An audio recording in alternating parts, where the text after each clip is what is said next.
গাই নামক গর্তের মধ্যে আল্লাহ তাআলা আরো 7 শ্রেণীকে ওই জাহান্নামের গর্তের মধ্যে ঢুকায়া দিবেন, আরো 7 শ্রেণী সেই জাহান্নামের গর্তের মধ্যে ঢুকবে। তার মধ্যে 1 নাম্বার হলো যে জেনাকার জেনা করতে করতে পাকা হয়ে গেছে। এরকম বয়স্ক জেনাকার আছে না নাই? জেনার শাস্তি 2 ধরনের, বিবাহিত জেনাকারের শাস্তি একরকম, অবিবাহিত জেনাকারের শাস্তি ভিন্ন রকম। মিয়াতে জালদা, অবিবাহিত জেনাকার যদি জেনা করে 100 দররা তাকে পিটাও। আর যদি বিবাহিত কোনো পুরুষ যদি জেনার কাজে লিপ্ত হয়, আল্লাহর ফয়সালা হলো কোনো কথা নাই, একদম কল্লা যেতে মেরে দাও। এই ছোটখাটো, এটা কি ছোটখাটো অপরাধ? ছোটখাটো অপরাধ। ধর্ষণের সেঞ্চুরি করে, ধর্ষণের সেঞ্চুরি করে, মিষ্টি খাওয়ায়, ক্যাম্পাসকে কলঙ্কিত করে, তার শাস্তি হলো এই ছেলে এগুলো করতে নেই, এটা হলো তার শাস্তি, এটা হলো তাকে শাসন করা। আর জাতির জন্য যারা দ্বীনের প্রচার করেছেন, জাতি গড়ার যারা নাগরিক, তাদেরকে ধর্ষণের মামলা দিয়া সাজা দেওয়া হয়, ঠিক কিনা?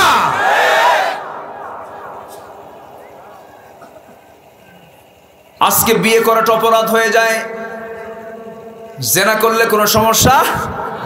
কোনো সমস্যা নাই। আমার ভাইরা, আল্লাহ তাআলা বিয়ে চান না জেনা চান? কি আল্লাহ কি পছন্দ করেন? জেনা না বিয়া? জেনাতে রোগ না বিয়েতে রোগ? কিসে রোগ? জেনাতে রোগ হবে, সিফিলিস হবে, গোনোরিয়া হবে, এইডস হবে, ভাইরাস হবে, রোগী হবে, অসুস্থ হয়ে যাবে তুমি। আল্লাহ তো চান না তুমি অসুস্থ হয়ে যাও। আল্লাহ চান বান্দা তুমি সুস্থভাবে বিয়ে করো, সংসারে জীবন করো, সন্তান পৃথিবীতে আসবে, আমি আল্লাহ আমার জিকির করবে, বিয়ে করো। যুবকরা আজকের মাহফিলে বেশি আমি যুবকদের জন্য আমি 3টা টিপস দিয়ে যাচ্ছি, 3টা আমল। ও যুবক, তোমরা যদি করতে পারো, আল্লাহ তাআলা তোমার জন্য রিজিকটাকে বাড়ায়া দিবেন। কয়টা কাজ বলবো? বলবো? নাম্বার 1 হলো তাড়াতাড়ি বিয়ে করো। চুপচাপ আছে, কিচ্ছু কয় না, যুবক না কি আমি কিছুই বুঝতেছি না। এত বড় একটা প্রস্তাব দিলাম, বিয়ে করো, তাও হাও কয় না, নাও কয় না, পুরুষ না মহিলা আল্লাহই জানে।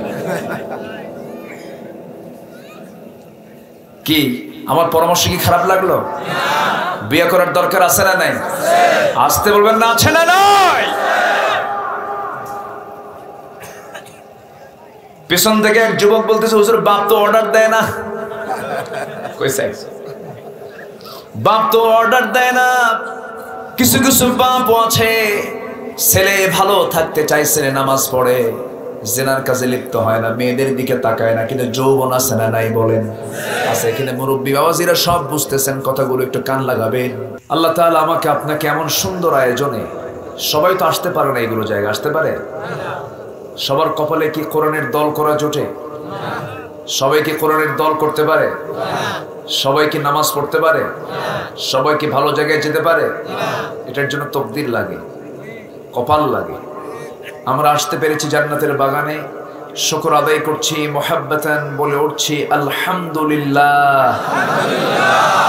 আবারও বলছি আলহামদুলিল্লাহ। চিৎকার মেরে বলছি আল্লাহুম্মা ইন্নী আসআলুকা আল হুদা ওয়াত তুকা ওয়াল আফাফা ওয়াল গিনা। সবাই বলি আল্লাহুম্মা লাকা আসলামতু ওয়া বিকা আমানতু ওয়া আলাইকা তাওয়াক্কালতু ওয়া ইলাইকা আনাবতু ওয়া বিকা খাসামতু। আমরা আল্লাহ তাআলার শুকর আদায় করে নিলাম। সম্মানিত হাজিরিন, আমার আগের মেহমান বৃন্দ তারা অনেক গুরুত্বপূর্ণ আলোচনা করেছেন। আমি শেষ ক্লাসে এমন সময় বসলাম, হয়তো আজান শুরু হবে, তবে আজান হয়ে যাক, আশেপাশের মাইক যদি থাকে মেহেরবানি করে মাইকে আজান না দিয়ে মুখে আজান দেবেন, এবং আমরা সালাতুল আসর, আমরা আসরের নামাজ এই জায়গায় আদায় করব ইনশাআল্লাহ। জোরে বলি ইনশাআল্লাহ। সময় নামাজ কখন পড়তে হবে এই দায়িত্ব আমি সবাইকে দিতে চাচ্ছি না, আমি আমার কাছে নিতে চাচ্ছি। কি মনে করেন আপনারা? নামাজ আজকে নির্দিষ্ট সময় না পড়ে একটু পরে পড়বো আমরা, জোরে বলি ইনশাআল্লাহ। আমি আরো 2 ঘন্টা আগে আসতাম, কিন্তু বুঝি নাই যে রাস্তার হালত এরকম। মানে এইদিকে আমি কেন্দুয়া দিয়ে ঢুকেছি, মানে রাস্তার যে অবস্থা, পুলসিরাত ফেল। স্মার্ট বাংলাদেশ, ঠিক আছে না? আচ্ছা, যাই হোক, আসতে পেরেছি আলহামদুলিল্লাহ। তো এখন একটু আমি চাচ্ছিলাম যে একটু এক্সটেন্ড করে আমরা সালাতুল আসরটা আমরা শেষ সময়ে পড়ব ইনশাআল্লাহ, ঠিক আছে না? আমি যদি নামাজের বিরতি দেই, মাহফিলের এই সৌন্দর্য আর ফিরে পাওয়া যাবে না। বোঝা গেল কি?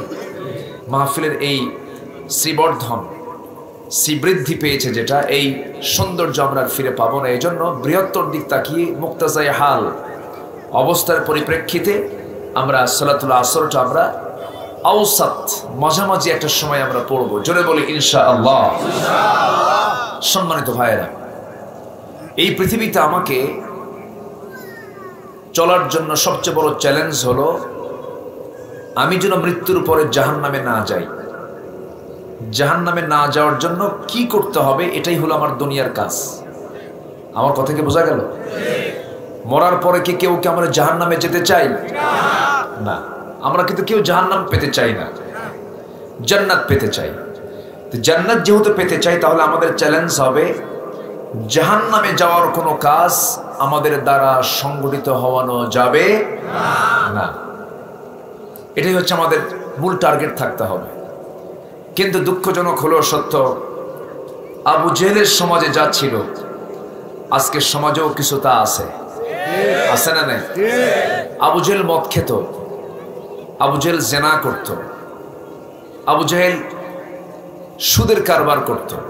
এখন মদ, জেনা এবং সুদ তো নাই, আসতে বলে আছে না নাই? তাহলে কি আমরা এই সমাজকে ইসলামী সমাজ বলতে পারবো? আসতে বলেন কেন? কিন্তু বসবাস করে কারা? মুসলমান বসবাস করে না? তাহলে মুসলমান বসবাস করে, কিন্তু আমরা সেই সমাজকে ইসলামী সমাজ বলতে পারছি না। কেন? সমাজে আবু জেহেলের সমাজে যা ছিল, এখনকার সমাজেও তাই আছে। সুদও আছে, জেনাও আছে, মদও আছে।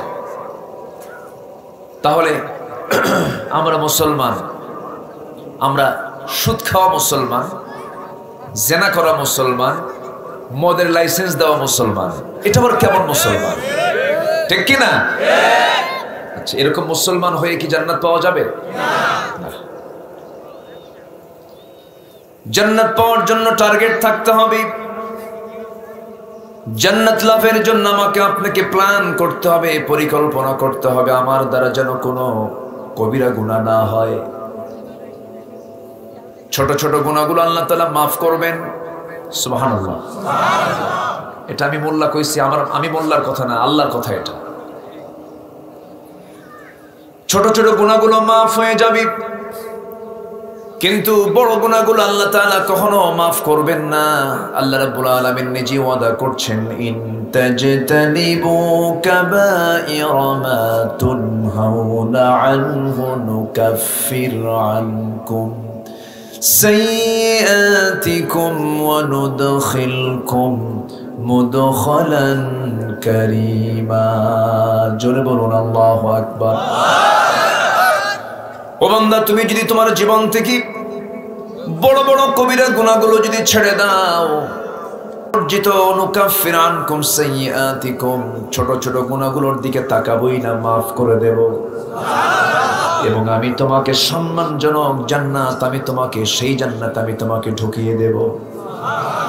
তাহলে এই আয়াতটার মূল সার কথা হলো এটাই, আমরা কোনো কবিরা গুনার দিকে যাব না। রাজি আছেন তো? জমির আইল ঠেলা সগীরা গুনাহ, আস্তে কয়, আস্তে কন কেন? আমার ভাইয়েরা, কবিরা গুনার একটা বিশাল চার্ট আছে, অনেক লম্বা আলোচনা কবিরা গুনাহগুলো কি কি। তবে আল্লাহ রাসূল মাঝে মাঝে সাহাবায়ে কেরামকে উত্তরগুলো দিয়ে দিতেন। আলা উনাব্বিউকুম বিআকবারিল কাবাইর, আমি কি তোমাদেরকে বড় বড় কিছু কবিরা গুনার কথা বলবো নাকি? রাসূল যখন প্রশ্ন করলেন, সাহাবীরা বললেন, হুজুর আপনি বলুন, আমরা শুনবো। রাসূল বলছেন, নাম্বার 1 হলো আল ইশরাকু বিল্লাহ, আল্লাহর সঙ্গে শিরিক করা। নাম্বার 2 হলো উকুকুল ওয়ালিদাইন, পিতামাতার সঙ্গে খারাপ আচরণ করা। নাম্বার 3 হলো কাউলুজ জুর, মুখে বেহুদা কথা বলা। এগুলো তো আমাদের নাই, হ্যাঁ? সবই থাকলো মুসলমান কই তাহলে? আমি কিন্তু সব আজকে বেছে বেছে দিচ্ছি। ধান থেকে যেরকম চিটাগুলো সরায় দিয়ে, ধানগুলো কি কিসের জন্য এগুলো করে এরকম মেয়েরা? হ্যাঁ, কুলা কুলা, হ্যাঁ উড়া ঝাড়ে। তাহলে 6টা বিষয় দেখলাম। এখন আমি প্রথমে বলেছিলাম মদ, আবু জেহেলের সমাজে ছিল মদ চালু, জেনা চালু, এরপরে সুদ চালু। আবার এইদিকে রাসূল বললেন, আমি কি তোমাদেরকে বড় বড় কবিরা গুনার কথা বলবো নাকি? এর মধ্যে 1 নাম্বার গুনাহ হলো কি? আল ইশরাকু বিল্লাহ, শিরকের গুনাহ।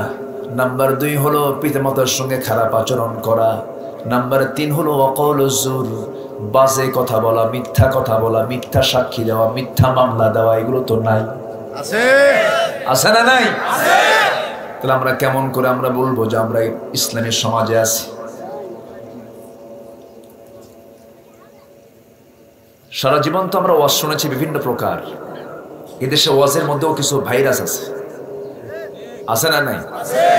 3 ঘন্টা বক্তৃতা, এত শের আর এত টান আর এত সুর, বুঝলেন? সুরের ঠেলায় শ্রোতাও কান্দে, বক্তাও কান্দে। ওয়াজের শেষে যখন বলা হয় বুঝলেন কি? বুঝলাম না তো কিছুই, কিন্তু কানলাম ঠিকই। এরকম আছে না নাই? না বুঝে কোনো কথা শোনা যাবে না, বুঝতে হবে। আমার বন্ধুগণ, তাহলে 6টা বিষয় আমার কথার মধ্য দিয়ে বের হয়ে গেল। এই 6টি বিষয় মুসলিম সমাজের কোনো কাজ হবে না, ইসলামী সমাজের কোনো কাজ হতে পারে না। অথচ আমরা মুসলমান কলমা কান্দার লোক কালমা পড়েছি, লা ইলাহা ইল্লাল্লাহু মুহাম্মাদুর রাসূলুল্লাহ সাল্লাল্লাহু। সাক্ষ্য দিয়েছি আমরা কি? আশহাদু আল্লা ইলাহা ইল্লাল্লাহু ওয়াহদাহু লা শারীকা লাহু ওয়া আশহাদু আন্না মুহাম্মাদান আবদুহু ওয়া রাসূলুহু। সাক্ষ্য দিয়েছি আল্লাহ ছাড়া কোনো ইলাহ নাই এবং তার সঙ্গে আমি কারো শরীক করি না। কিন্তু বাচ্চা যখন হয় না, গরু নিয়ে বাজারে যাওয়া লোক আছে না নাই? ছাগল নিয়ে যাওয়া লোক আছে না নাই? নেত্রকোনায় মনে হয় নাই? আছে। আমার বন্ধুগণ, আল্লাহ তাআলা বান্দার একটা কাজে খুবই রাগ করেন। আপনার গুনাহ আকাশ ছেয়ে গেছে, কোনো প্রবলেম নেই। আপনার গুনাহ গোটা জমিন দিয়ে ভরে গেছে, কোনো সমস্যা নেই। আনানাস সামা বিকরাবিল আরদিল খাতায়া, কোনো প্রবলেম নেই। আল্লাহ তুশরিক বি শাইআন, আমার কাছে তুমি শিরিক মুক্ত হয়ে আসো, আমি তোমার সমস্ত গুনাহগুলো আমি আল্লাহ ওয়াদা করলাম, আমি তোমাকে সমস্ত গুনাহগুলো মাফ করে দেব। কার কথা? একদম আল্লাহর কথা। কিন্তু গুনাহ তো হবে আমার আপনার, কিন্তু একটা গুনাহ হওয়া যাবে না। কিসের গুনাহ বলেন? কারণ আল্লাহ তাআলা বলেছেন, লাউ লাম তুযনিবু লাযাহাবাল্লাহু বিকুম ওয়া লাজাআ বিকওমিন হাত্তা ইউযনিবুন। ও বান্দা, তোমরা যদি গুনাহ না করো, কার কথা? তোমরা যদি গুনাহ না করো, আমি তোমাদেরকে দুনিয়া থেকে মিটিয়ে দিয়ে বের করে দিয়ে এমন একটা জাতি পাঠাবো যারা গুনাহ করবে, চোখের পানি ফেলে ফেলে আমার কাছে কাঁদবে, আমি তার গুনাহগুলো মাফ করে দেব। তাহলে তো আজকে থেকে গুনাহ শুরু করা যায় নাকি? এরকম কিছু? গুনাহ করা হলো বান্দার যোগ্যতা, এই জন্য বান্দার দামটা বেশি। ফেরেশতার গুনাহ করার কোনো যোগ্যতা নাই। এই জন্য ফেরেশতার চাইতে বান্দার দামটা বেশি, কারণ বান্দাকে আল্লাহ তাআলা গুনাহ করার যোগ্যতা দেওয়ার পরও বান্দা গুনাহ করে না। যেরকম সুবহানাল্লাহ, ওই বান্দাকে আল্লাহ তাআলা মাফ করে দেন। ফেরেশতা গুনাহ করবে কেমনে? যোগ্যতাই তো নাই গুনাহ করার। কিন্তু বান্দার গুনাহ করার যোগ্যতা থাকার পরেও গুনাহ করে না, কার ভয়ে? আল্লাহ। সেই সময় বান্দার দাম আল্লাহর ফেরেশতার চাইতে বেশি হয়ে যায়। আমার বন্ধুগণ, সেই জন্য আমাকে আপনাকে টার্গেট করতে হবে, জাহান্নাম থেকে বাঁচবো কেমনে? জাহান্নামে যাওয়া যাবে না। জাহান্নামীদেরকে প্রশ্ন করা হচ্ছে। সূরা মুদ্দাসসিরের মধ্যে আল্লাহ রাব্বুল আলামিন বলেন, জাহান্নামীদেরকে প্রশ্ন করা হবে, মা সালাকাকুম ফি সাকার? ক্বালু লাম নাকু মিনাল মুসাল্লিন ওয়া লাম নাকু নুতঈমুল মিসকিন ওয়া কুন্না নাখুদু মা'আল খায়িদিন ওয়া কুন্না নুকাযযিবু বিয়াউমিদ্দিন হাত্তা আতানাল ইয়াকিন। জোরে বলুন আল্লাহু আকবার। ও জাহান্নামীরা, আজকে তোমরা সাকার নামক দোজখে কেন? ওই দোজখবাসী বলবে, আমরা 4টা কাজ করে আসি নাই। কয়টা কাজ? 4টা কাজ করে আসি নাই। কি করো নাই বলো? লাম নাকু মিনাল মুসাল্লিন, আমরা আজান শুনেছি কিন্তু মসজিদে যাই নাই, বাবার দরবারে শীত হয়ে পড়েছিলাম। আজান শুনেছি ঠিক নামাজে যাই নাই। জাহান্নামীরা জাহান্নামে যাবে। যে কতগুলো কারণ আছে এর মধ্যে 1 নম্বর কারণ কি বলেন? বলেন বলেন 1 নম্বর কি? সূরা মুদ্দাসসিরে বলা হয়েছে। আর আমি যেখান থেকে তেলাওয়াত দিয়ে শুরু করেছি, সূরা মারিয়ামের 59, 60, 61 সূরা মারিয়াম। সূরা মারিয়াম। কোরআনে কারীমে কয়জন নারীর কথা আসছে? কয়জন মহিলার নাম আসছে? একজন, সেটা মারিয়াম। নারীর কথা বহু আসছে, আসিয়ার কথা আসছে, নূহের স্ত্রীর কথা আসছে, লূতের স্ত্রীর কথা আসছে। কিন্তু আল্লাহ তাআলা গোটা কোরআনে শুধু একজন নারীর নাম নিয়েছেন, তার নাম একটা সূরার নামকরণ করেছেন, সূরা মারিয়াম। সূরা মারিয়াম। এই জন্য আমার ফার্স্ট চয়েস, কোনো বাচ্চা হলে, মেয়ে হলে আমাকে ফোন দিলেই বলে, হুজুর কি নাম রাখবো? আল্লাহ, আমি কই মারিয়াম। তো আলহামদুলিল্লাহ, যে নাম কোরআনে আছে সে নামের চেয়ে বড় নাম আছে? আল্লাহ আমাকে 3টা মেয়ে দিয়েছেন, কেউ তো আলহামদুলিল্লাহ কইলেন। বিয়ে কি আপনি দিবেন নাকি? এত টেনশন করেন কেন? মেয়ের বাপরা মনে হয় কি, মানে ভাবসাব দেখে ম্যাক্সিমাম জায়গায় যায়, মেয়ের বাপদের মনে হয় কোনো শক্তি থাকে না। ভাই বাচ্চা কাচ্চা করে, ভাই 4টা মেয়ে, ভাই এরকম আসে না? মানে মনটা এত মরা, মনে হয় মেয়ে হয়েছে দেখে যে কি আল্লাহর দোষ হয়ে গেছে। এরকম কিছু লোক আছে না? নাই? এটা হীনমন্যতা, এটা শয়তানের ওয়াসওয়াসা। দেশ চালায় পুরুষ না মহিলা? পৃথিবীর সমস্ত নবীদের জন্ম কার পেট থেকে? তো মারা কি ছোট নাকি? একজন নবী ছাড়া, আদম ছাড়া, একজন তো ছাড়া, আদম ছাড়া পৃথিবীতে যত মানুষ সব কার পেটে?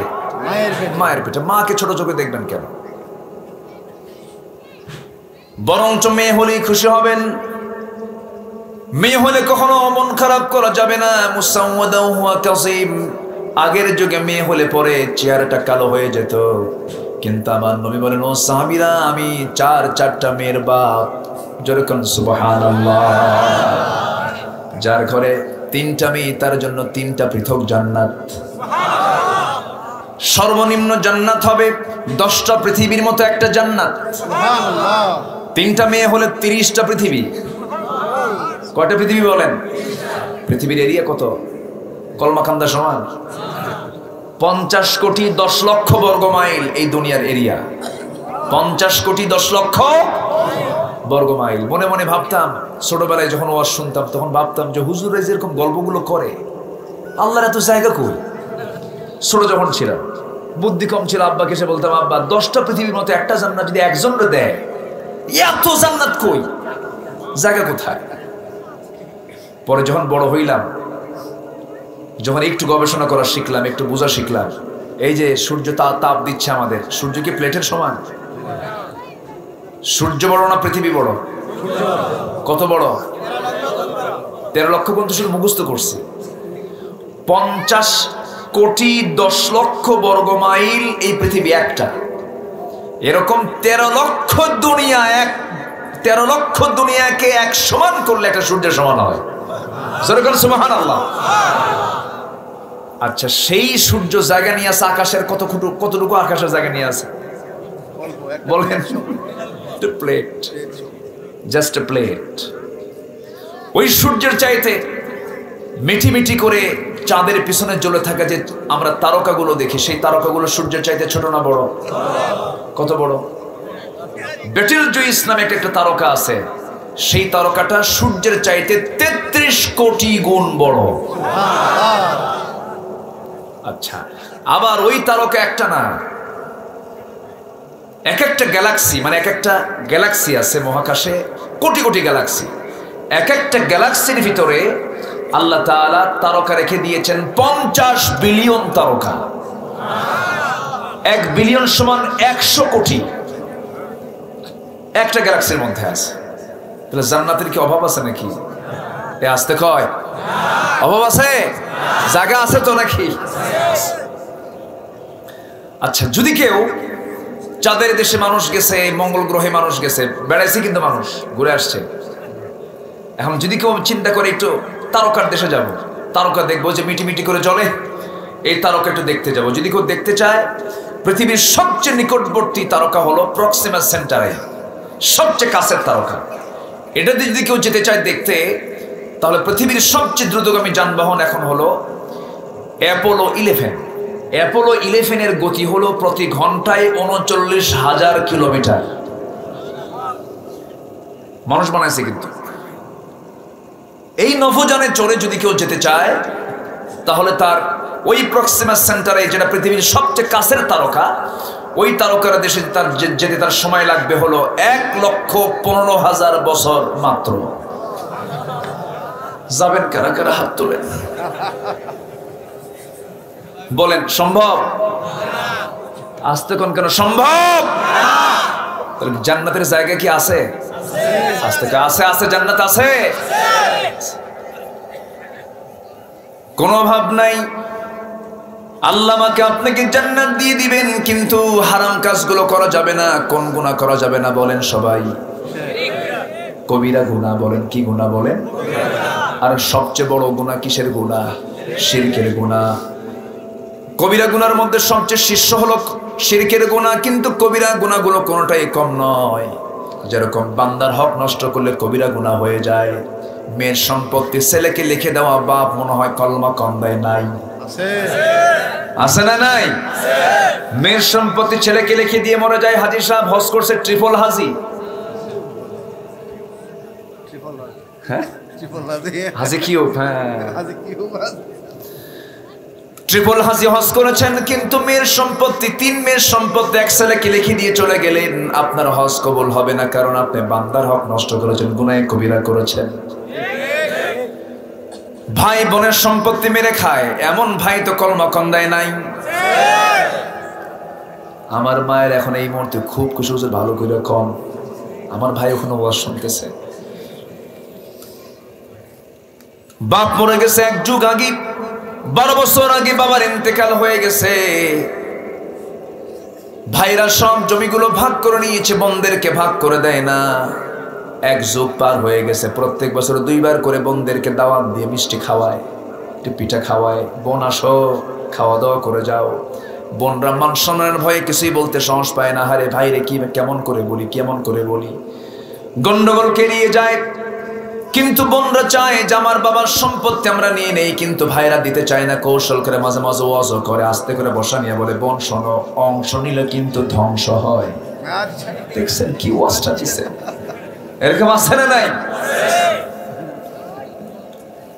এগুলো সব কবিরা গুনাহ।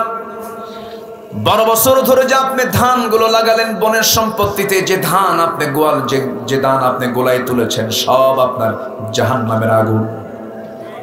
আসতে কোন কেন? ঠিক কিনা? ওয়াজ আমার সবার পছন্দ হবে না তো। আমি গোড়ায় হাত দিয়েছি, গোড়ায় হাত না দিলে তো জান্নাত পাওয়া যাবে না। কষ্ট হচ্ছে আপনাদের?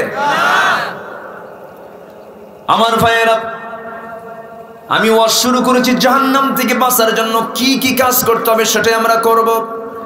এটাই আজকে আমরা শিখে যাব। এর মধ্যে আমরা দুটা সূরা থেকে দুটো আয়াত আমরা তেলাওয়াত করেছি, সূরা মারিয়াম থেকে এবং সূরা মুদ্দাসসির থেকে। জাহান্নামে যাওয়ার এক নাম্বার কারণ হলো কি বাদ দেওয়া? নামাজ। বলেন কি বাদ দেওয়া? বলেন নামাজকে নষ্ট করে, নামাজকে ছেড়ে দেওয়া।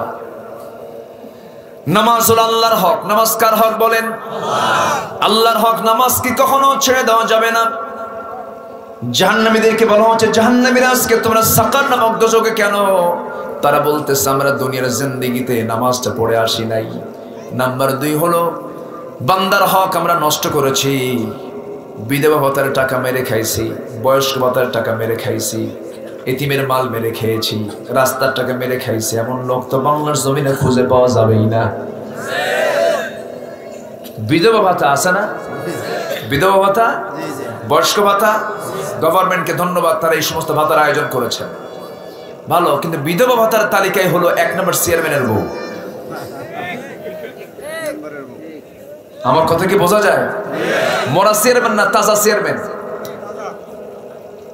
তার বউ হলো বিধবা ভাতার তালিকা 1 নম্বর তালিকায়, তার নাম চলে আসছে। এরকম রেকর্ড আছে আমার দেশে। আমার বন্ধুগণ, এই সমস্ত হক যারা মেরে খেয়েছে তারাও জাহান্নামে চলে যাবে। এরপরে কুন্না নাখুদু মাআল খায়িদিন, আমরা সমালোচককারীদের সঙ্গে সমালোচনা করতাম, গীবত করতাম, পরচর্চা করতাম, পরনিন্দা করতাম। এই সমস্ত কাজের জন্য আমরা জাহান্নামে। নাম্বার 4 হলো বিচার দিবসকে আমরা অস্বীকার করেছি। বিচার দিবস নাই, সেদিন কোনো বিচার হবে না, বিচার দিবসকে আমরা ইনকার করেছি। এই জন্য আজকে আমরা জাহান্নামের মধ্যে। সূরা মুদ্দাসসিরের 4টা কারণ তুলে ধরেছেন।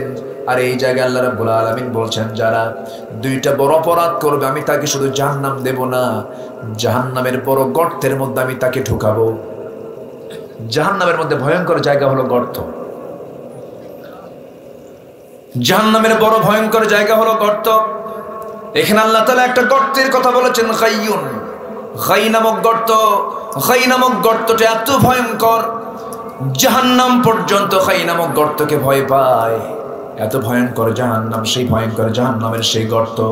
আল্লাহ বলছেন এই গর্তের মধ্যে আমি কাদেরকে ঢুকাবো? শোনো, ফাখালাফা মিন বা'দিহিম খালফুন আদাউস সালাহ ওয়াত্তাবাউশ শাহাওয়াতি ফাসাউফা ইয়ালকাউনা গাইয়্যা।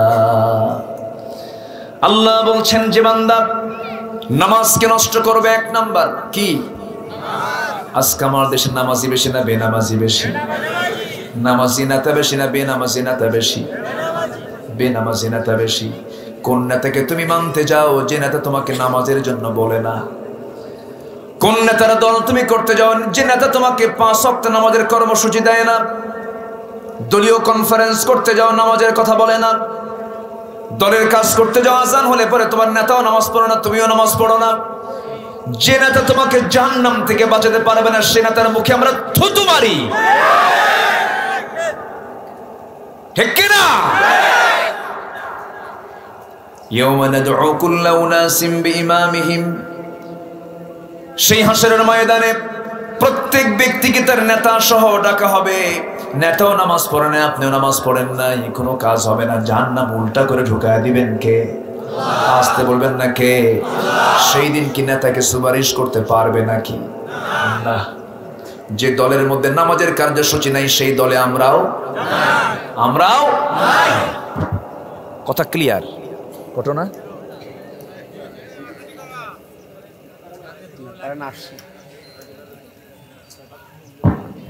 ও নড়াচড়া হয়েছে। এর আগে এরকম কানেক্টিং এ সমস্যা, তারটা দূরে থাকে না। আমি কি আলোচনা চালাবো? কোনো সমস্যা নাই তো? দিন একটু বড় হয়েছে, সমস্যা পড়বো, জোরে বলি ইনশাআল্লাহ। বারবার ঘড়ি দেখছি, একসঙ্গে নামাজ হবে এখানে আজকে। জাহান্নামে যাওয়ার 1 নাম্বার কারণ কি? নামাজ। আজকে নামাজ হবে না ইনশাআল্লাহ? না প্যান্ট ঠিক নাই? ঠিক আছে তো?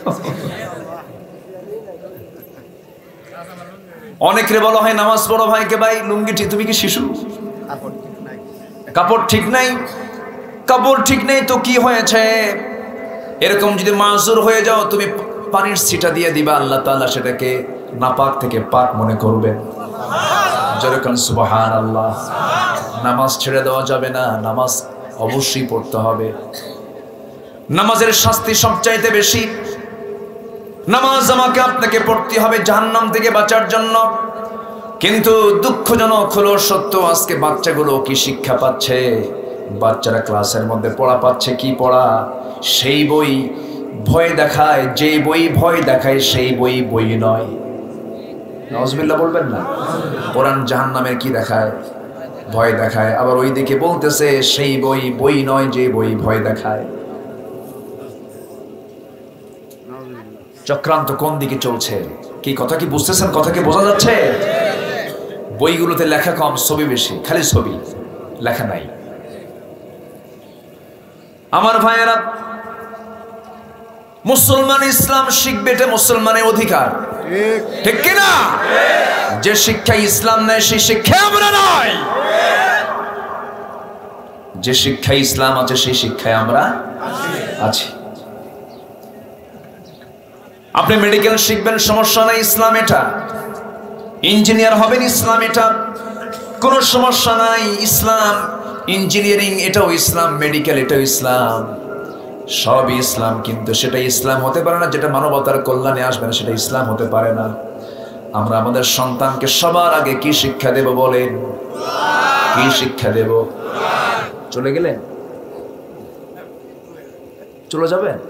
এত মানুষ থুইয়া থাকেন না, বসেন। আপনি থাকলে মানাবে। আমার দাড়ি তো কাঁচা, আপনার দাড়ি পাকা, এটা বলিষ্ঠ হয়ে যায়। আমাদের সন্তানকে আমরা কি শেখাবো? কোরআন।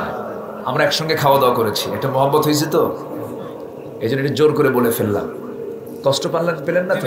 আমি শেষ করে দেব, খুব বেশি সময় আর পাবো না। আমি বাচ্চার হাতে আমরা কোরআন তুলে দেব, নিশ্চিন্তে থাকবো আপনার বাচ্চাকে কোরআন গাইড দেবে।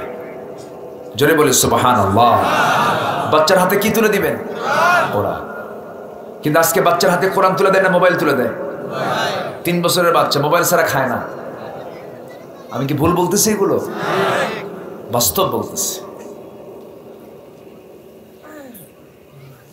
তাহলে আমরা নামাজ ছেড়ে দেব না। যে জায়গায় নামাজের পরিবেশ নেই সেই জায়গায় যাওয়ার দরকার। এরকম পরিবেশ আছে না আমার দেশে? গেলে পরে নামাজের পরিবেশও থাকে না। যে জায়গায় গেলে পরে নামাজের পরিবেশ নেই সেই জায়গায় আমরাও যাব না। নামাজ আছে যেখানে আমি আছি সেখানে নামাজ নাই, যেখানে আমি থেকে সেখানে থাকতে পারবো না। নামাজটা নষ্ট করলে পরে আল্লাহ তাআলা বলছেন, বান্দা আমার এত রাগ হয়, ও বান্দা আমি তোকে জাহান্নামের গর্তের মধ্যে, গাই নামক গর্তের মধ্যে আমি তোকে ঢুকাবো। মারাত্মক সেই গর্ত। আরেকটা অপরাধ হলো ইত্তিবাউশ শাহাওয়াত। যারা নফসের যারা দাসত্ব করবে, নফসকে যারা মেনে চলবে, তারা জাহান্নামে চলে যাবে। নফস তো খারাপ কিছুই চাই, ভালো কিছু চায় না। নফস চাই মানুষকে ঠকাই, নফস চাই ওজনে কম দেই, নফস চাই সুন্দরী নারী হেঁটে যাচ্ছে আমি তার দিকে চেয়ে থাকি। মন কিরকম চায় না? এই যুবকরা চায় না? মনে হয় সব চুপচাপ আছেন দেখতেছি। একটা সুন্দরী নারী গেলে কি চাইতে মন চায় না? এই তো, এটা তো পুরুষের মতো কথা। মন চাইলেই কি চাওয়া যাবে? চাওয়া যাবে? এখানে ব্যারিকেড দিতে হবে তাকওয়া দিয়া। কি দিয়া? তাকওয়া দিয়া। এই চোখ বেদবি করিস কেন, তাকাস কেন? এটাই হলো ঈমান। এটা কি না? মন তো চাইবেই তাকাতে। সুন্দরী নারীর দিকে কে না চায়, তার দিকে চেয়ে থাকি। আবার মেয়েরা আবার সুন্দর পুরুষের দিকে তাকাতে চায়। এই আকর্ষণটা কে দিয়েছেন? আসতে বলবেন না, কে দিয়েছেন? তাকাতেও মানা নাই, কিন্তু তাকাতে হবে বৈধ করে নিয়া, আইন করে নিয়া। আপনার বইয়ের দিকে আপনি তাকাবেন, সব পেয়ে যাবেন। কিন্তু অন্যের বইয়ের দিকে তাকালে সওয়াব না গুনাহ? সওয়াব না গুনাহ? আল্লাহ তাআলা নারীর প্রতি টান আনতে মানা করেন নাই। নারীর প্রতি টান তোমার থাকবে, আমি তোমার মধ্যে নারীর প্রতি টান দিয়ে দিয়েছি। কারণ আদম জান্নাতে থাকলেন, একা ভাল লাগলো না, টান লাগলো কার উপরে? হাওয়ার উপরে। হাওয়া ছাড়া আদম বাঁচে না, আদম ছাড়া হাওয়া বাঁচে না। দুজন দুই জায়গায় দুনিয়াতে পড়লেন। 300 বছর চলে গেল। দুজনের মধ্যে দুজনের কোনো সাক্ষাৎ নাই, ঘুম হয় না, চোখের পানি ফেলে ফেলে কেঁদে কেঁদে বেকারার হয়ে যাচ্ছেন। আল্লাহ আমার হাওয়ারে দিয়ে দাও, আমার হাওয়া আমার কোথায় গেল? হাওয়ার জন্য আদম কান্দে, আদমের জন্য হাওয়া কান্দে। 300 বছর পর মিলন হয়ে গেল, দুজনের মিটিং হয়ে গেল, সাক্ষাৎ হলো আরাফাতের ময়দান। এখন হাজিরা কোথায় যায়? আল হাজ্জু আল আরাফা, আল হাজ্জু আল আরাফা। আরাফা মানেই হলো হজ।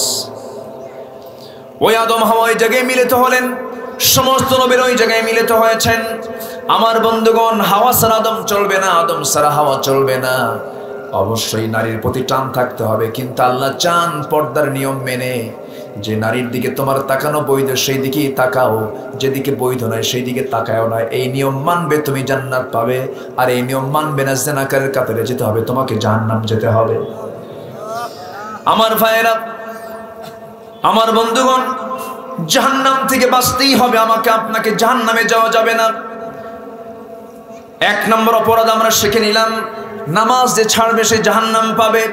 নাম্বার 2, নফসের যে দাসত্ব করবে সে জাহান্নাম পেয়ে যাবে। বান্দার হক যারা নষ্ট করবে সে জাহান্নাম পেয়ে যাবে। গীবত, পরচর্চা, পরনিন্দা, সমালোচনা যারা করবে তারা জাহান্নাম পেয়ে যাবে। বিচার দিবসকে অস্বীকার করবে যারা, তারা জাহান্নাম পেয়ে যাবে। আল্লাহ তাআলা এতটুকুন বলে দিচ্ছেন। এরপরে এই সূরা মারিয়ামের 59 নম্বরের তাফসীরে এসেছে, তাফসীরে কুরতুবিতে এসেছে, তাফসীরে কুরতুবিতে এসেছে, গাই নামক গর্তের মধ্যে আল্লাহ তাআলা আরো 7 শ্রেণীকে ওই জাহান্নামের গর্তের মধ্যে ঢুকিয়ে দিবেন। আরো 7 শ্রেণী সেই জাহান্নামের গর্তের মধ্যে ঢুকবে। তার মধ্যে 1 নাম্বার হলো যে জেনাকার, জেনা করতে করতে পাকা হয়ে গেছে। এরকম বয়স্ক জেনাকার আছে না নাই? জেনার শাস্তি 2 ধরনের, বিবাহিত জেনাকারের শাস্তি একরকম, অবিবাহিত জেনাকারের শাস্তি ভিন্ন রকম। মিয়াতে জালদাহ, অবিবাহিত জেনাকার যদি জেনা করে 100 দররা তাকে পিটাও। আর যদি বিবাহিত কোনো পুরুষ যদি জেনার কাজে লিপ্ত হয়, আল্লাহর ফয়সালা হলো কোনো কথা নাই, একদম কল্লা যেতে মেরে দাও। এই ছোটখাটো, এটা কি ছোটখাটো অপরাধ? ছোটখাটো অপরাধ। ধর্ষণের সেঞ্চুরি করে, ধর্ষণের সেঞ্চুরি করে, মিষ্টি খাওয়ায়, ক্যাম্পাসকে কলঙ্কিত করে, তার শাস্তি হলো এই ছেলে এগুলো করতে নেই, এটা হলো তার শাস্তি, এটা হলো তাকে শাসন করা। আর জাতির জন্য যারা দ্বীনের প্রচার করেছেন, জাতি গড়ার যারা নাগরিক, তাদেরকে ধর্ষণের মামলা দিয়া সাজা দেওয়া হয়, ঠিক কিনা?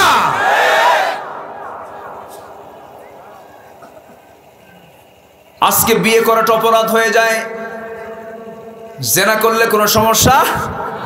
কোনো সমস্যা নাই। আমার ভাইরা, আল্লাহ তাআলা বিয়ে চান না জেনা চান? কি আল্লাহ কি পছন্দ করেন? জেনা না বিয়া? জেনাতে রোগ না বিয়েতে রোগ? কিসের রোগ?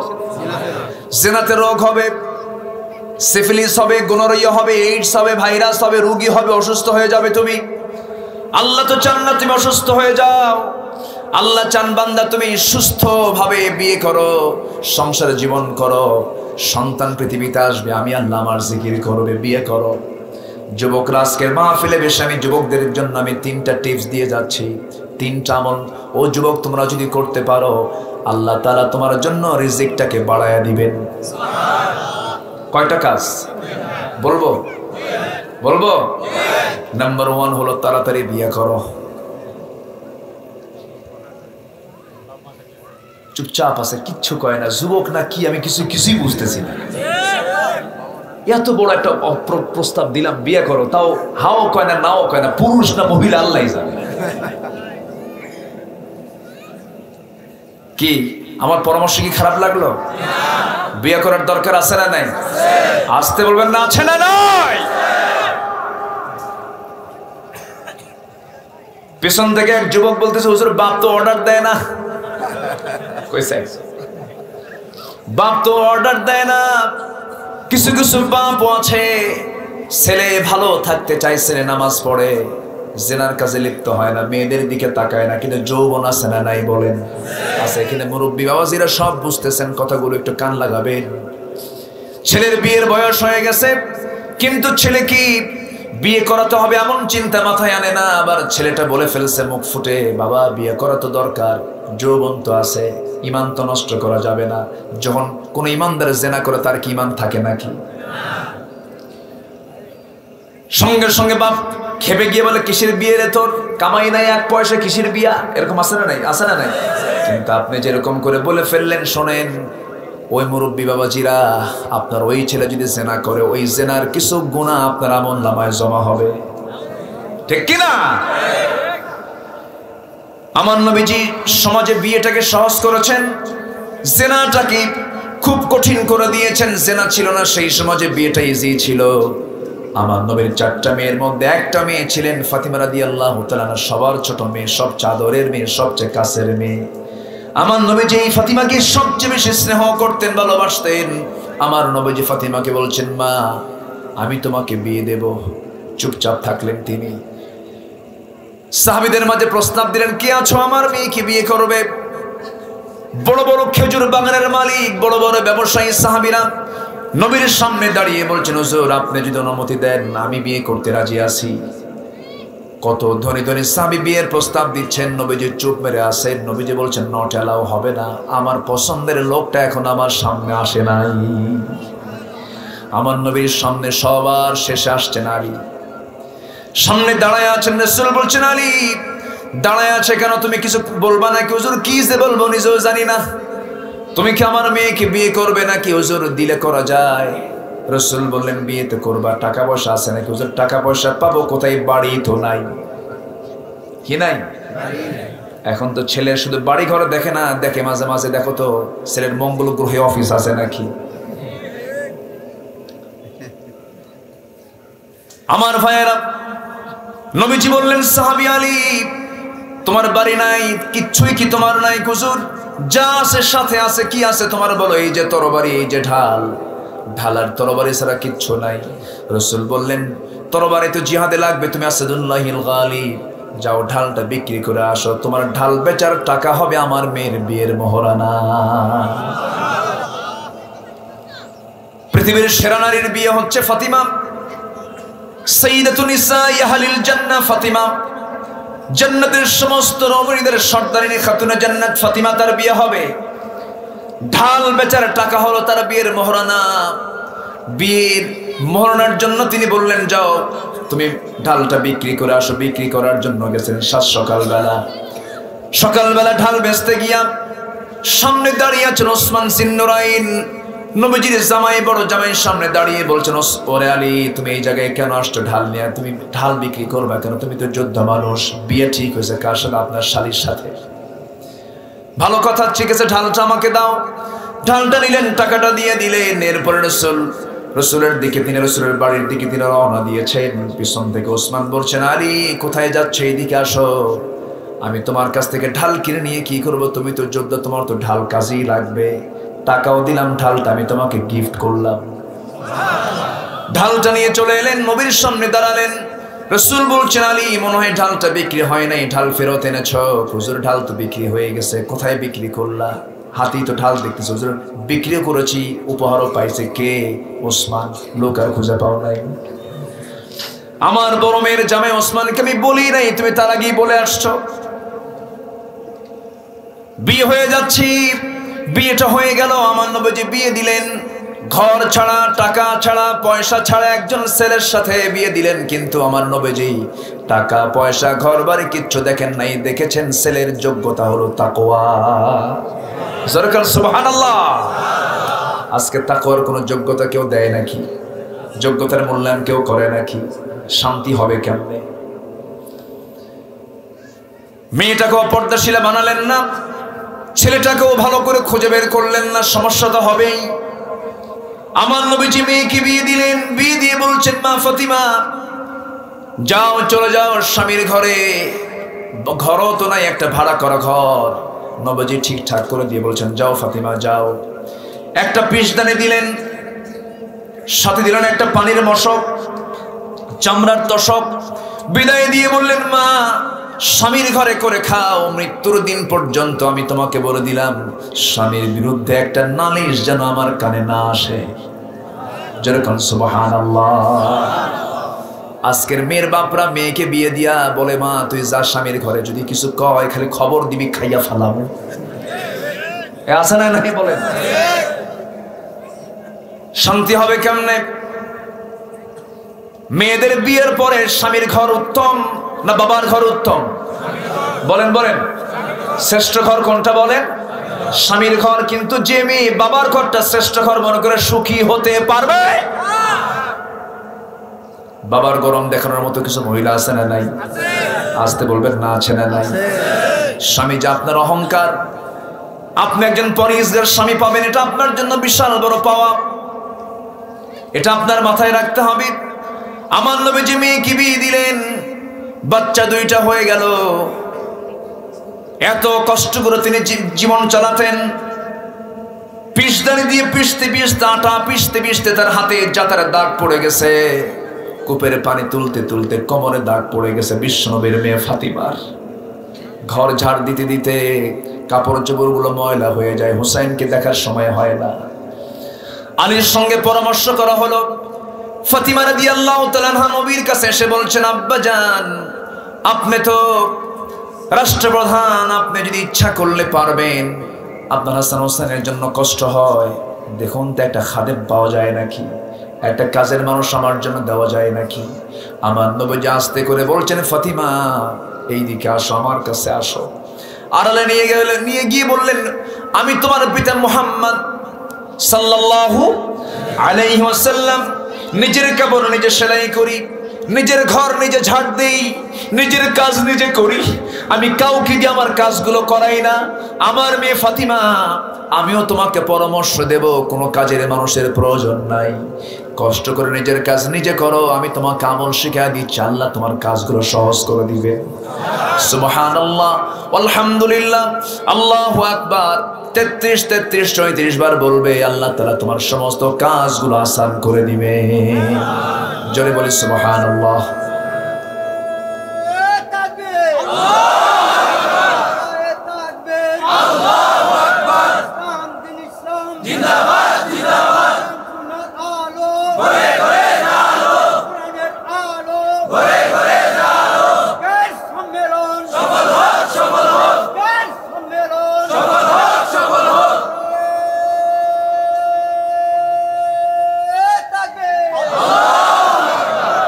মাশাআল্লাহ, ওমর তো বসে আছে সামনে, আমি তো বুঝি নাই। বলি আলহামদুলিল্লাহ, জোরে বলি আলহামদুলিল্লাহ। যে স্লোগানটা হলো, এই স্লোগান তো অনেকের সহ্য হয় না, আছে না নাই? সহ্য হবে কেমনে? জালো জালো, আগুন জালো, সহ্য তো হবেই না তোদের। আমরা কোনো কিছু জ্বালাতে চাই না, আমরা নিভাতে চাই, ঠিক কিনা? নারে তাকবীরের স্লোগানকে নিয়ে যারা বিতর্কিত করে, নারে তাকবীর স্লোগানকে নিয়ে যারা বলে যে এটা নাকি নির্দিষ্ট দলীয় স্লোগান, ওদের ইমানের সমস্যা, ওদের চিন্তার সমস্যা, ওদের জন্মের সমস্যা। আল্লাহু আকবার ছাড়া কোনো উপায় আছে? জন্মে কি, মরণে কি, আজানে কি, রুকুতে কি, সেজদায় কি, সেজদা থেকে উঠতে কি, জানাজার প্রথম তাকবীর, দ্বিতীয় তাকবীর, তৃতীয় তাকবীর, চতুর্থ তাকবীর। অতএব যে বা যারা নারে তাকবীরের স্লোগানকে যারা সমাজে দিতে চায় না, জনসভায় বিভিন্ন মঞ্চে যারা নারে তাকবীরের স্লোগানকে যারা বিতর্কিত করতে চায়, ওদের জানাজার সময় জানাজা না দিয়া কুকুর বিড়াল শিগালের মতো বিদায় করা দরকার। রাজি আছেন কারা কারা? হাত উঁচু করে দেখা।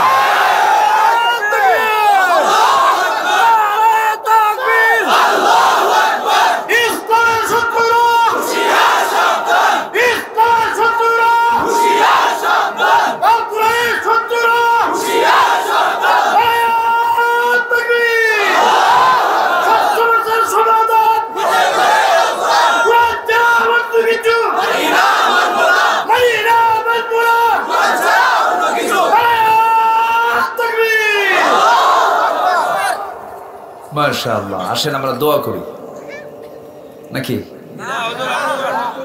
আসর পড়বেন না? দেখি আর কিছু সময়, আর কিছু সময়। আব্বু বসো বসো বসো।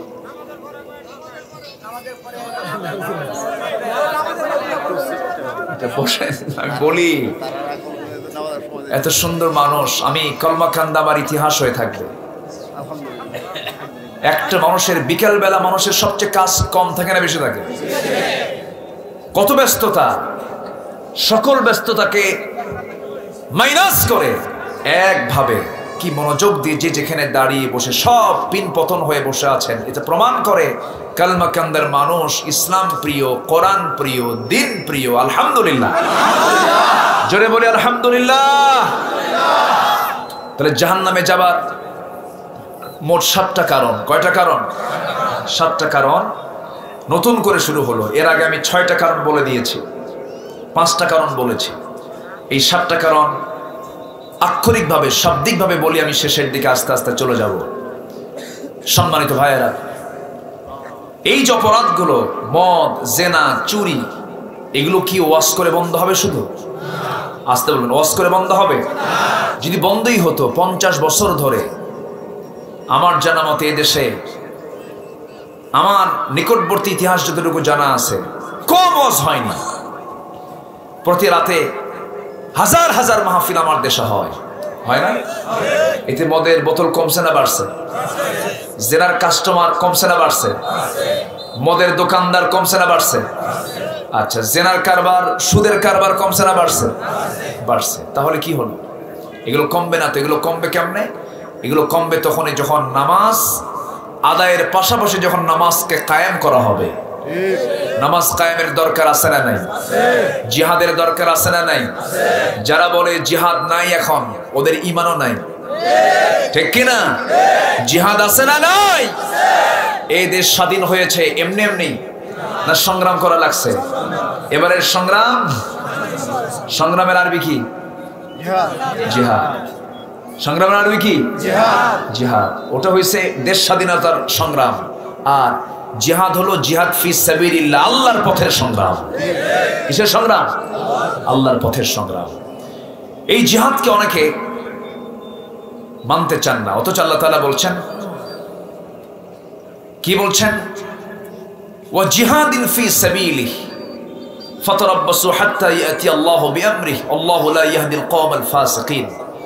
তোমাদের কাছে যদি আল্লাহ, রাসূল এবং জিহাদকে তোমাদের সকল কিছুর চাইতে বেশি ভালোবাসার প্রিয় না হয়, অপেক্ষায় থাকো, আল্লাহর আযাব চলে আসবে। কার কথা? সূরা তাওবা পড়ে দেখেন। সূরা তাওবার একটা প্রেক্ষাপট আছে। সূরা তাওবাটা কেন নামকরণ করা হলো? 3 জন সাহাবীর তওবা কবুল হয়েছে। কয়জন সাহাবীর? 3 জন। এই ছোট্ট একটা প্রেক্ষাপট বলি আমি শেষ করব। 3 জন সাহাবী তাবুক অভিযানের সময় আমার নবীজি সবচেয়ে বড় একটা অভিযানে বের হয়েছিলেন। 30,000 সাহাবী নিয়ে রওনা দিয়েছেন যুদ্ধ করতে। 30,000। কত হাজার? প্রথম যুদ্ধ রাসূল শুরু করেছিলেন মাত্র 313। এবার তিনি গিয়েছেন কত? 30,000। মাত্র 10 বছরে। কিন্তু মাত্র কয় বছরে? 10 বছরে। তো অভিযানে গেলেন, রোমানদের বিরুদ্ধে মোকাবেলা করবেন। কিন্তু রোমানরা ইতিপূর্বে তাদের অভিজ্ঞতা ছিল এটাই যে মুসলমানরা 3000 সৈন্য নিয়ে 1 লক্ষ রোমান সৈন্যকে হারায় দিছে। সেই যুদ্ধে রাসূল যান নাই। এবার রাসূল যুদ্ধে স্বয়ং উপস্থিত। সুবহানাল্লাহ বলেন। টেনশনের কারণ হলো রোমানরা ভীত সন্ত্রস্ত হয়ে পড়লো, যুদ্ধ হলো না। আমার নবীজি 30,000 সৈন্য নিয়ে আবার মদিনায় চলে আসছেন। মদিনার মসজিদে তিনি ঢুকে পড়ে বসে আছেন। হঠাৎ করে একজন সাহাবী, খুব দামি সাহাবী, কাব বিন মালিক রাদিয়াল্লাহু তাআলা আনহু, নবীর সামনে দাঁড়িয়ে আস্তে করে বসে পড়ে বলছেন, হুজুর আমাকে ক্ষমা করে দিবেন। রাসূল বলেন, তুমি কি অপরাধ করলে আমার কাছে ক্ষমা চাও? কি হয়েছে বলো? হুজুর যুদ্ধে যাই নাই, জিহাদে যাই নাই। কেন?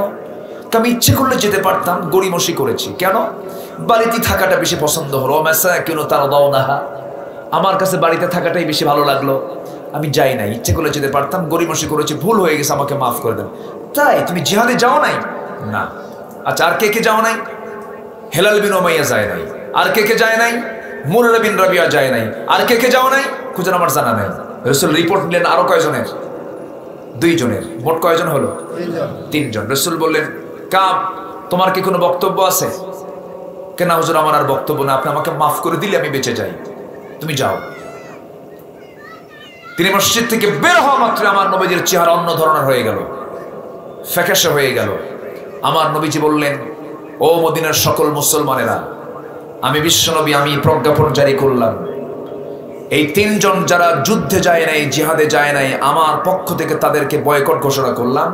এদের সঙ্গে কোনো লেনদেন, কথাবার্তা, আচার আচরণ, ব্যবসা বাণিজ্য কিচ্ছু চলবে না। আল্লাহু আকবার বলবেন না? এই তিনজনকে যখন বয়কট করা হলো, একটু কান লাগিয়ে শুনবেন, সমাজ থেকে সকল পাপ দূর হবে তখনই যখন আমরা সমাজ থেকে অন্যায় দূর করার জন্য আমরা যখন মুজাহাদা চালাবো। হাত্তা লা তাকুনা ফিতনাতুন ওয়া ইয়াকুনা আদ-দীনু কুল্লুহু লিল্লাহ। আমার নবীজির ফয়সালা যখন হয়ে গেল, কাব বিন মালিকের কানে সংবাদ চলে গেছে। কাব বিন মালিক দৌড় মেরে বাড়িতে চলে গেছেন। বাড়িতে দরজায় ডাক দিয়ে বলছেন, আমার গিন্নি, আমার বউ, দরজা খোলো। ভিতর থেকে স্ত্রী বলছেন, দরজা খুলবো, আপনার বাড়ি, আপনার ঘর, দরজা খুলতে বাধ্য আমি, তবে দরজা খুলবো, সামনের দরজা দিয়ে আপনি ভিতরে ঢুকবেন, পিছনের দরজা দিয়ে আমি ঘর থেকে বের হয়ে যাব। কেন? যে ব্যক্তিকে রাসূল বয়কট করেছেন, আমিও তাকে বয়কট করতে বাধ্য হলাম। ঘরের মধ্যে ঢোকা হলো না তার। সামনে দেখেন ছোট্ট দুইটা বাচ্চা, তার নিজের সন্তান, 11 বছর 13 বছর। এই সন্তান দুইটা কি দেখে বলছেন, আমার সন্তানগুলো এইদিকে আয়, তোদেরকে একটু আদর করি। বাচ্চাগুলো বলে, আব্বা তোমার কাছে যাওয়া যাবে না আমাদের। কেন? তোমাকে রাসূল বয়কট করেছেন, আমরাও তোমাকে বয়কট করলাম। কাব বিন মালিক যাবেন কোথায়? গোটা আকাশ যেন ভেঙে পড়েছে তার মাথার উপরে। সেজদায় পড়ে পড়ে কান্দেন, অস্থির চিত্ততা কাজ করছে তার মধ্যে। হেলাল বিন উমাইয়ার বয়স 70 বছর, নবীজির চাইতে বয়স বেশি, 70 বছরের বুড়া মানুষ। এই সাহাবী করলেন কি? আহারে, সংবাদ শোনার সঙ্গে সঙ্গে দড়ি একখান হাতে নিলেন। দড়ি একখান হাতে নিয়ে স্বেচ্ছায় মসজিদে চলে গেলেন। মসজিদে নববীর সামনে একটা খুঁটির সাথে দড়ি বেঁধে দিয়া দুই হাত একসঙ্গে নিজেই স্বেচ্ছায় তার নিজের হাত দুটা বেঁধে ফেললেন। বেঁধে ফেলে বলছেন, হেলাল রে, তোর মতো বড় আসামি এই দুনিয়াতে নাই, তোর বিরুদ্ধে নবীজি বয়কটের ডাক দিয়েছে। হাত বেঁধে ফেললেন। সাহাবীদেরকে সালাম দেন, উত্তর দেয় না। সাহাবীরা মসজিদে ঢুকে কেউ কোনো কথা বলে না। হেলাল বিন উমাইয়ার মুখে খাবার নাই, কথা নাই, কিচ্ছু নাই, সেজদায় পড়ে পড়ে কাঁদেন। কিতাবের মধ্যে আসছে, দড়ি দিয়ে হাতটা বেঁধেছিলেন এত শক্ত করে, হাত পর্যন্ত ঘা হয়ে গিয়েছিল। 40টা দিন সেজদায় পড়ে কাঁদতেছেন, তওবা করছেন আল্লাহর কাছে। 40 দিন যখন পার হয়ে গেছে, এই তিনজনের তওবা আল্লাহর দরবারে কবুল হয়ে গেল। ওয়া আলা সালাসাতিল্লাযিনা খুল্লিফু, যে তিনজন তারা যুদ্ধে যেতে পিছপা হয়েছিল, তাদেরকে আল্লাহ তাআলা তওবা কবুল করে নিয়েছেন। নবীর কাছে আয়াত নাযিল হয়ে গেল। নবীজি এত খুশি হলেন, বসা থাকা অবস্থায় তিনি দাঁড়িয়ে গেলেন। বলছেন, ওমর, আমার প্রিয় সাহাবী কাব বিন মালিককে আমার সামনে নিয়ে আসো। আমি কাব বিন মালিককে মাফ করি নাই, কিন্তু আল্লাহ তাকে মাফ করে দিয়েছে। আমার ভাইয়ের এখান থেকে একটা শিক্ষা আমরা পেলাম, সেটা হলো, ওই 3 সাহাবীর কি নামাজের কোনো সমস্যা ছিল? রোজার কোনো সমস্যা ছিল? দান সদকার কোনো সমস্যা ছিল? নবীজির প্রতি মুহাব্বতের কোনো সমস্যা ছিল? কিন্তু অবহেলা করেছেন শুধু আল্লাহর জমিনে দিন কায়েমের জন্য জিহাদে যেতে একটু অপারগতা প্রকাশ করেছিলেন, একটু অবহেলা করেছিলেন, এবং ওই জিহাদে যেতে একটু দুর্বলতা প্রকাশ করেছিলেন। ওই 30,000 সৈন্যের মাঝে 3 জন মাত্র যায় নাই, কি এমন হতো? কিন্তু নবীজি কেন ধরে ফেললেন? শোনো, আল্লাহর জমিন, আল্লাহর দিন কায়েমের সংগ্রামে কোনো অবহেলা করার কোনো সুযোগ নাই। আজকে আমার দেশে যদি দিনটা কায়েম হয়ে যেত, এই যে মদ, এই যে জেনা, এই যে চুরি, এই যে ডাকাতি, এই যে লুচ্চামি, এই যে দুষ্টামি, এগুলো থাকতো নাকি? থাকতো? সব বন্ধ হয়ে যাবে যখন আমরা নামাজকে কায়েম করতে পারবো। নামাজ পড়বো 5 ওয়াক্ত। কার একটা হাত তুলে দেখান তো, জোরে বলি ইয়া আল্লাহ, আরো জোরে ইয়া আল্লাহ। আমাদেরকে 5 ওয়াক্ত সালাত আদায় করার তৌফিক তুমি আল্লাহ দিয়ে দাও। জোরে বলি আমিন।